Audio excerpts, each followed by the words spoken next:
बहुत समय पहले दो भाई काम की तलाश में गांव से शहर की तरफ निकलते हैं। रास्ते में चलते चलते उन दोनों के बीच कुछ बात को लेकर के झड़प होती है और बड़ा भाई गुस्से में आकर के छोटे भाई को एक थप्पड़ मार देता है। छोटा भाई इस चीज से दुखी होकर के रेत पर लिखता है कि आज मेरे बड़े भैया ने मुझे थप्पड़ मारा, और दोनों एक दूरी बना करके आपस में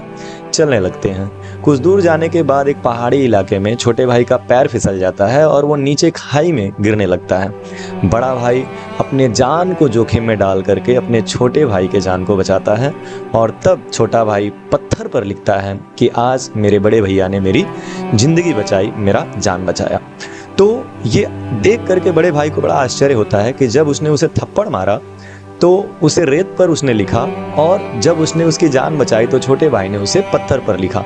ये सवाल जब उसने छोटे से पूछा तो छोटे भाई ने जवाब दिया कि भैया, जब मैं इस रास्ते से कभी गुजरूंगा तो मैं जब ये देखूंगा कि मेरे भैया ने मेरा जान बचाया तो मुझे खुशी होगी और मैं आपके प्रति प्रेम से भर जाऊंगा, और जो मैंने लिखा है कि मेरे भैया ने थप्पड़ मारा वो मिट चुका होगा क्योंकि मैं उसे रेत पर लिखा हूँ, और मेरे मन में कभी ईर्ष्या द्वेष आपके प्रति नहीं आएगा।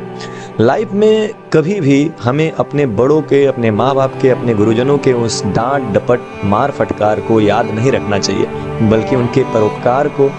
हमारे लिए किए गए उनके काम को याद रखना चाहिए। लेकिन अक्सर ऐसा होता है कि हम उन्हीं चीज़ों को याद रखते हैं जो हमें थोड़ी सी पीड़ा दे देती है, थोड़ा सा दर्द दे देता है, लेकिन जो परोपकार जो हमारे लिए माँ बाप ने हमारे लिए किया है, हमारे बड़े भैया ने, चाहे हमारे गुरुजनों ने हमारे लिए किया है, वो हम कभी ध्यान में नहीं रखते, जिससे चीज़ें बहुत बिगड़ जाती हैं।